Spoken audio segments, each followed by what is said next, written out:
Time now for the Nick Hart Show, a special sports production of the Wabash Valley College Radio, TV, and Digital Media Department, presented by 89-1 The Bash and the Gibson Southern Titan Football Boosters, including A&B Logistics, LLC, A&T Concrete Supply, Absolute Custom Machine, LLC, Angermeyer Electric, Brian Stevens Homes, Davis Brothers, Daylight Land Management, Daywig Meats, Dillbeck Properties, Diversified Instruments, DuBois County Garage Doors, Duke Energy, ERA First Advantage, Rodney Langford, First Rate Real Estate, Kent Kleiman, Foster Construction, Fryman Land Service LLC, by Fort Branch Car Wash, Gady Oil, the grandparents of Owen O'Neill, Grassmaster Sod Farms, Hobstadt Family Dentistry LLC,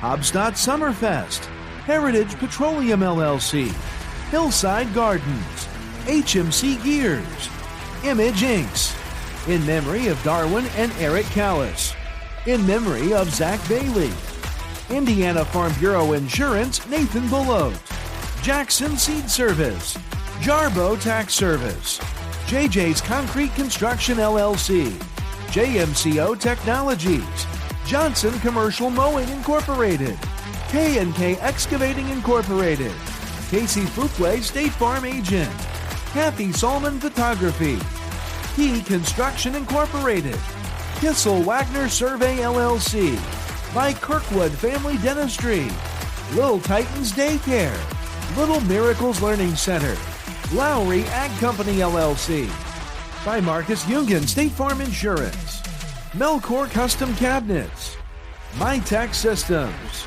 by Murphy's Stump and Grind LLC, National Vet Health, Owensville Auto Body, Parker Excavating, by Perfect Climate Heating, Air, and Plumbing, Cole Concrete Construction, Prodigy Mold and Tool Incorporated, Pro Rehab, Rawhide Golf Supplies LLC, Rooted in Him, Sandy's Pizza and Mini Storage, Shearer Monument Works, by Scotty's Lawn Equipment, by Senior Tequila, Solman Family Farms LLC, South Gibson Titan Lacrosse, Steve Faulkner Chevrolet, by Stodgel Funeral Home, by Tai Chow, The Brass Ring, Titan Construction, TYFL, the Titan Youth Football League, by United Fidelity Bank, Value Built Homes, Bernardo Construction, Vomac Truck Sales and Service Incorporated, by We Simply Clean LLC, and by Young's Auto Body. The Nick Hart Show, a special sports production of the Wabash Valley College Radio, TV, and Digital Media Department and 89.1 The Bash. Welcome to 89.1 The Bash and the Nick Hart Show. Obviously, with Nick Hart, I'm Austin Harrelson, play-by-play broadcaster for the Gibson Southern Titans. Coach Hart, how's it going today? Great. Well, it should be great after a stunning, I wouldn't say stunning, let's say spectacular victory last week against Danville. A close victory and what felt like a game that Gibson Southern really had control of. You guys were able to really just keep a hold of the line of scrimmage from both sides throughout the entire game. Kind of talk about your views from this game, kind of talk about, what was going on internally with you and your coaching staff and you and the players and how you guys were able to pull out this victory. Yeah, I think, the first thing is, the goal is always to win. And that's what we were able to do. I was really proud of our kids when they kind of came back and scored and got the 2 there and went up 1. There was no panic. We executed a 2-minute drill there about as well as you can. We actually left with all 3 timeouts in the pocket. I thought that was great. I thought that was great grit and competitiveness by our kids, to come back down and answer that. I think one thing we've talked about a lot is I felt like we had a lot of chances to kind of get that game to a 2 or 3 score game and just miss some opportunities, to do that. You kind of the only I always say the only thing in the box score that matters is the score. But I did feel like we played better. We got to do a better job of eliminating some big plays and putting ourselves in. Thought our defense did a great job and didn't allow them to drive the football really. It was big plays that hurt us. But you kind of look at the box score. We almost ran double the amount of plays that they did. We outgained them by about 200 yards. There was a lot of things there that if we had lost the game, I think it would have been, a disappointing ending to the way that we played. But that was kind of the message, and one of the reasons you play teams like Danville, like if you got a chance to kind of, I don't want to say knock them out, but really take control of the game. You can't miss those opportunities to do that because if you let them hang around, we saw what happened. I think there's a lot of things to clean up on both sides of the ball. I thought our offense played.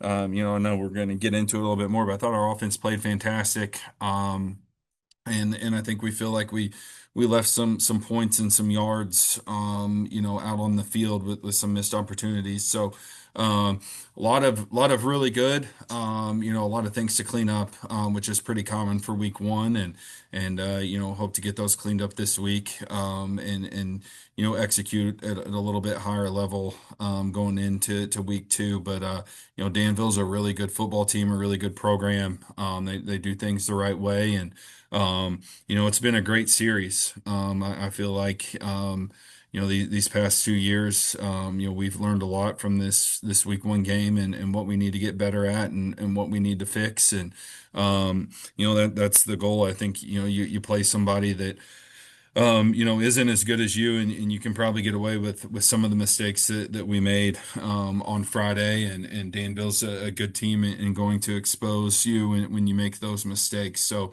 it's why you play those type of games. And again, really happy and proud that we were able to come away with a victory. And looking forward to kind of improving on some of the stuff we need to improve on going into week two. Yeah, you said earlier, it was it just felt like a week one game.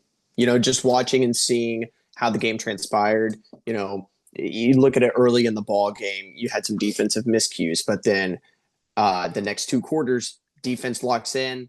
Danville, sneaks their way back into the ball game. They just it felt like that they just were not going to go away regardless. And you got to give props to a team like Danville for not letting the game slip away.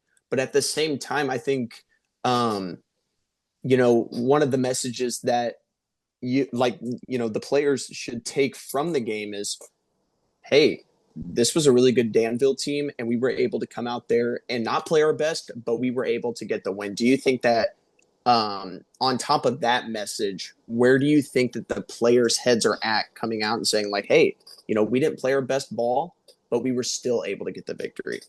Yeah, I think they were really excited to get the win. I think then they know there's some things that we can get better at. But I thought it was one of those games I thought we won a large percentage of the plays. But it's just the way football, like you can't let some of the plays you lose be the big ones that kind of dictate the way the game went. And I thought both sides are a proud program, so no surprise, but you know they hit a big play. We came down and answered. Then we kind of busted a coverage, and they hit a big play, and we came down and answered, and it kind of went the other way in the second half. We scored. Then they answered, then we scored, then they answered and got the two, and then we answered back. I thought there was a lot of resolve on both sides, and kids continued to compete and competed in the right way. And we got to eliminate some of the silly penalties. We got to eliminate, again, some of the mental miscues. But I don't think that's a huge shocking thing in week one. Everybody always kind of gets things cleaned up here as the season really gets rolling. Alrighty. Well, when we get right back from this commercial break, we will dive into specifically the offense, and we'll see, we'll talk about more about, this great game from Zach Foster and this rushing attack here on 89 Won the Bash in week 2 of the Nick Hart Show. This special sports presentation of 89 Won the Bash is made possible by A&D Logistics LLC, A&T Concrete Supply, Absolute Custom Machine LLC, Angermeyer Electric, Brian Stevens Homes, Davis Brothers, Daylight Land Management, Daywig Meats, Dillbeck Properties, Diversified Instruments, DuBois County Garage Doors, Duke Energy, ERA First Advantage Rodney Langford, First Rate Real Estate Kent Kleiman, Foster Construction, Ryman Land Service LLC, by Fort Branch Car Wash, Beatty Oil, the grandparents of Owen O'Neill, Grassmaster Sod Farms, Hobstadt Family Dentistry LLC, Hobstadt Summerfest, Heritage Petroleum LLC, and by Hillside Gardens. And we're back here with week 2 of the Nick Hart Show here on 89 Won the Bash. I'm Austin Harrelson. Alongside me on this call is Nick Hart. Coach, last segment we talked about, how it felt like, Danville just wasn't going away. And what was so impressive to me, especially for a week 1 matchup, is seeing how clean this offensive performance looked. I felt, obviously Zach Foster had the fumble, and it turned out to be a really big turnover. However, it felt, besides that turnover, it was turnover-free football.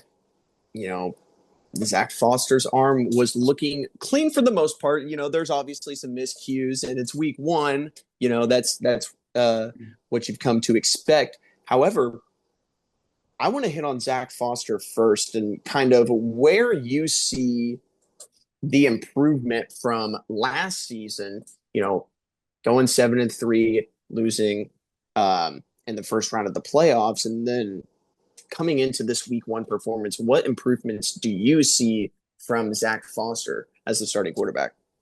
I just think, understanding the offense a little bit better, understanding what defenses are trying to do, where he needs to go with the football, and ultimately that leads to confidence. They scored and got the 2, and he didn't say it to me. I just heard him say it to kids, like, all right, let's go score. Like it was, there was no like, oh no. They just went up on us. It was just like, all right, let's go score. It's really how he approached, that last drive. I thought Zach played really, really well. I can't run him 27 times every game. We got to be a little bit better about that, and knowing, a lot of Zach's a true dual threat guy. And when things break down, he's going to take off. He's going to take things in the read game. So I got be a little bit more disciplined about some of the designed runs, just to keep him healthy as we go through the season here. But no, I thought what he provided in the running game and the passing game was phenomenal. He did a great job of knowing where to go with the ball. He was electric in the run game. I thought our offensive line really played at a high level on Friday, especially for week 1. Not only in the running game, but in pass protection. We didn't have, we kept Zach really clean, for the most part of the night. And I thought we stayed on schedule. We stayed ahead of the sticks. I think maybe there was 1 3 and out, and that was it. And again, like we ran 85 plays. That's a lot of plays in a high school football game. So, that means you're executing and you're putting drives together. We talked about last week, kind of in the preview, about generating more explosives and where we might not have had like the 70-yard touchdowns that they had, what we count as explosives, a 12-yard run, or an 18-yard pass. We had several of those, had a big run that was called back. But I thought just execution wise, it was very clean for a week 1 game. And again, I think, Zach obviously is going to get a lot of the headlines. I thought our offensive line was, really, really special in the way that they played, in week 1. Yeah, so just for context for the fans, Zach Foster on the ground, 27 yards, or 27 attempts, excuse me, 165 yards, and 17 for 31 through the air with 192 yards, five total touchdowns. I mean, that's 58 total touches week one for your starting quarterback. And you, like you said, I mean, you obviously don't want to run Foster into the ground, like, which, and, to your defense, Zach Foster, like you said, has this ability to scramble, scramble drill. When the play breaks down. But what I saw and what impressed me the most was his ability to tuck in the ball, but also keep his eyes downfield. And so he's tucking in the ball, and he's staying behind the line of scrimmage, also looking downfield, and he has the ability to untuck, find the open receiver, and and it's just smart plays like that you see week one, and that makes you think like, okay, he's not just an athlete at quarterback. He's also, he's got the skill set just from a quarterback standpoint and not just an athlete standpoint, which obviously, I mean, he's one of the more athletic players on the field. And so, but just for context, Zach Foster, a lot of touches and, I mean, performed quite well. And, you're talking about the offensive line, and we'll jump right into that. Let's talk about this rushing attack. I mean, we just talked about Zach Foster. But this running back room is so incredibly deep with Tucker Deputy. Really, I mean, if he wouldn't have had his big run called back, I mean, we're talking about 100-yard rushers in week one, and then on top of that, Eli Foster, and then on top of that, Colin Shear, an incredible athlete. So you have four threats on the ground, and an incredible performance from the offensive line. I mean, I don't think that it can be said enough. How important is it for this team to have four guys that when the ball's in their hands, teams should be scared? Yeah, it's a great luxury. I think, especially as we talk about not having Zach on it so much, just hits add up over the year, and to be able to spread those hits out, keep guys fresh. Even just in the course of a game, it was the first game of the year, and it wasn't hot for a week one, but I think it was humid on Friday, and guys are cramping and stuff. Our backs were really fresh because of the way that we're able to kind of go through those guys. So I think there's a lot of advantages, to having multiple guys that can carry it. And then, we've talked about it. If the offensive line is getting holes open, it's easy. They make our backs look really good, and I think it's a talented group of backs. But I thought our offensive line did a great job of opening up stuff for our backs. Last thing I wanted to talk about with this offense is, we talked about in I guess week zero's episode is, you're losing what you were losing at wide receiver heading into the season when it came to upperclassmen, right? And you kind of, throughout the game, it's like Noah Keister's making a catch. Peyton Johnson jumping balls on the right sideline. Toby Pullum is, catching every screen pass that was thrown on a Friday night in America. Like you're seeing these young guys really step up. And, Jake Mazier stepping up. These young guys really, really stepped up. And it felt like throughout the entire game, and, we'll get into the DBs as well, but it felt like the same consensus of, you just see them improve, and you see them improve throughout the entire game. Kind of talk about the big performance from this young wide receiving core. Yeah, I thought our outside guys, Noah Keister and Peyton Johnson, played exceptionally. I thought they were, really good in the pass game. Something that probably doesn't show up to most people. I thought both of those guys blocked really well on our perimeter screen and perimeter run game. Which is not something you always talk about with wide receivers, but it's very important in our offense. And then, like you said, the slots, Toby and Lloyd Sellers and Jake Major, All made some great plays. I'd like us to be a little bit more consistent in catching the football. I thought we had too many drops on Friday that really, some of them were big plays, but some of them were just, chain movers. We got to be a little bit more consistent in that regard. But I thought that that group as a unit played pretty well. Room for growth and just consistency. But especially our outside guys made a lot of big plays for us and played at a really high level. And, when we come back, we'll talk about this defensive performance, which I think is just a total roller coaster of a performance. But when we get right back on 89.1 The Bash, we'll talk to Nick Hart here on the Nick Hart Show about his defense.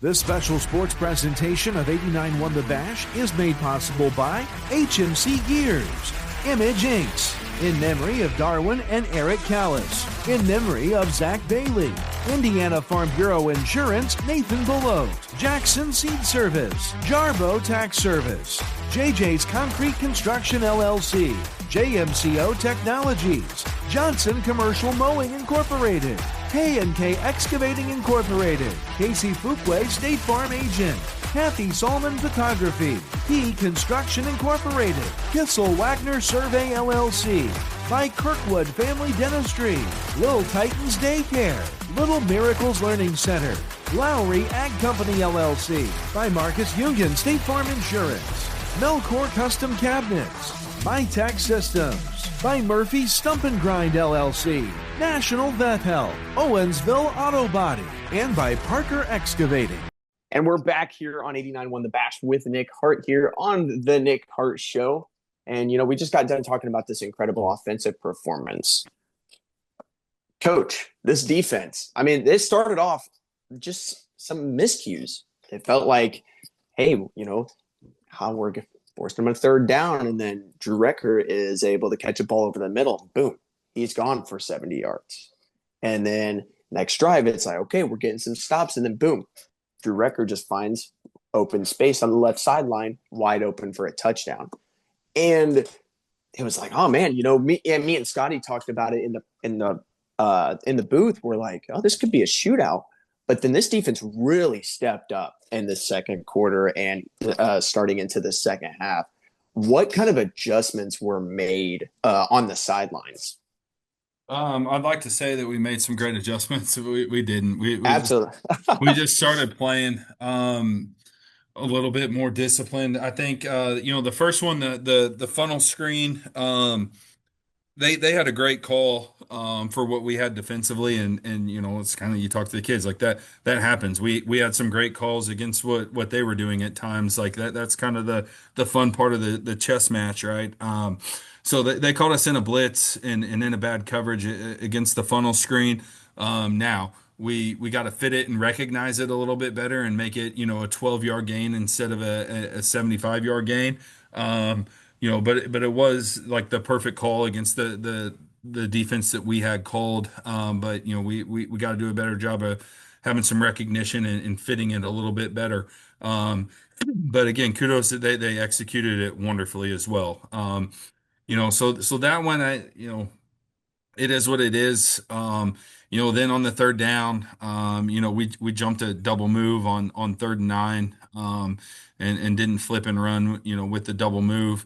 Just kind of having a little bit more football IQ, about what you're going to see, on a 3rd and 9, 3rd and 10 type of situation, and being a little bit more disciplined about it. I think you look at our defense as a whole, like, those two plays, I think they had 266 yards of offense or 276 yards of offense, something like that. Well, 140 of them are on those two plays. Then they scored on the short field after the fumble. And then the other one, they had, we got a horse collar tackle, that gave them good field position, and then they popped a trap on us, which again we got to fit a little bit better. So of their 4 touchdowns, 3 of them were set up by long, or either scored on long plays or set up by long plays, and then the last one was a short field. So I think with what we have defensively, teams are going to have a hard time driving the ball, 10 plays, 80 yards against us. We got to do a better job of eliminating the big plays, and getting them on the ground and making them, get back up and have to, try and get another first down and continue to drive. We'll talk about Rochester more, but they're very explosive offensively in what they do. And when you play good teams, right? Like just like the screen, like they had the perfect call at the perfect time. They executed it very well. When you play good teams like Danville, they're going to make plays. However good you are on defense, like they're going to make plays. So we can't help them make plays. We can't bust a coverage on 3rd and 9. When they do have the right call and they execute well, it's got to be a 12-yard gain instead of an 80-yard gain. Like you got to minimize those things because teams are going to make plays. Like the goal line fade they threw. I think it was for their last touchdown or their second to last touchdown. It was a heck of a throw and a heck of a catch. I thought we had pretty good coverage. They made a play. That's going to happen when you play good teams. It's about not giving them the freebies, along with it. So then when they make their plays, it's at 14 instead of at 28. I think that was kind of our message is like people are going to make plays. That's okay. We can't give them the plays, on top of it. So, plenty to fix. But like I said, I thought we won the majority of the snaps. We just got to make sure the snaps that we lose aren't 80-yard touchdowns. Absolutely. And you talked about Rochester, and I think I just think it's so important. And at the beginning of the season, just playing these good teams. And I know a lot of teams don't do that. And, because you want a quote unquote cupcake schedule to start the season, you're rusty. But no, Gibson Southern's never been about that since I've been calling games. It's all about having the hard games at the beginning of the season. But we'll segue into our last segment here in just a moment. And we'll be right back. And we'll talk about the Rochester Rockets here on 89.1 The Bash. This special sports presentation of 89.1 The Bash is made possible by Perfect Climate Heating, Air, and Plumbing, Cole Concrete Construction, Prodigy Mold and Tool Incorporated, Pro Rehab, Rawhide Golf Supplies LLC, Rooted in Him, Sandy's Pizza and Mini Storage, Shearer Monument Works, by Scotty's Lawn Equipment, by Senior Tequila, Solman Family Farms LLC, South Gibson Titan Lacrosse, Steve Faulkner Chevrolet, by Stodgel Funeral Home, by Tai Chow, The Brass Ring, Titan Construction, TYFL, the Titan Youth Football League, by United Fidelity Bank, Value Gulf Homes, Vernado Construction, Vomac Truck Sales and Service Incorporated, by We Simply Clean LLC, and by Young's Auto Body. And we're back here on 89.1 The Bash with Nick Hart, a part of the Nick Hart Show. Rochester Rockets. It's going to be a far drive for me. It's going to be a far drive for you. We're going to the state of Illinois, and hey, I'm from Illinois. I'm not the biggest fan of Illinois. That's why we're calling Indiana football. Anyways, out of conference game. But the one thing I want to talk about is it's on Saturday at 2 p.m. You have an extra day of preparation. How big is it to have that extra day of preparation, especially against a good squad? Yeah, I don't know. Because they get an extra day too. Right. Okay. Yeah. It probably evens out. I think what it does, it helps us with travel. We're going to go up Friday night, after practice and stay the night and kind of make it like a college trip here, that you do, at the next level and, kind of do the meetings and the walkthroughs and everything up there and, kind of get that going. But, you talked about it. This is kind of who we are. I've known Coach Leonard for a while and we had an opening and he reached out about it and, really jumped at the opportunity, and saying that with all due respect, I think, you can Google them really fast and find out how good they are. I thought it was a great opportunity for us to go play a program like theirs. Some of my coaching friends in Illinois had texted me and said, like, do you know what you just signed up for? And I said, yeah, absolutely, we do. Yeah. This is the type of teams that we want to play. And you look at their success in the postseason, or regular season too, but definitely in the postseason and what they've been able to do. And they're a school at about our size, so like to us, this is a game that you're going to have to win deep in the playoffs in our tournament. So we'll find out where we're at, and it's a great challenge for us and a great opportunity. And we're really excited about it. And we know how good they are and have been, will be. And so, we're really excited to go take on that challenge. Yeah, I mean, and me being from Illinois, I even know about Rochester football, and I lived 3 hours away, and they have a gauntlet of the schedule, and I think Gibson Southern is a part of that. I mean, I just think I respect the coaches that they don't pick the gimme games, and I really do think that it helps a team more in the long run. Yeah, and absolutely.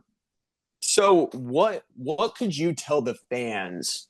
Like, what could you tell the fans, since it is Illinois football? What do we know about Rochester Rockets football? Historically, just they've been really good. 9 state championships since 2010.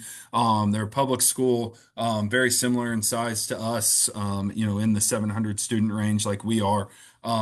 And just a program that's played it and done things really, really well for a really long time, since Coach Leonard's been there. And this year's version, they didn't play this week. So, we're going in a little blind. You're trying to, look at what they've done in the past, and, and is a lot. They've done a lot offensively and defensively over the past. And, they're always explosive offensively, and Coach Leonard's really creative in his offense and what they do. And I've stolen several things from him over the years. But they just do such a great job. But we're kind of going in blind, because I think one thing he does really well is he plays to the strength of his team.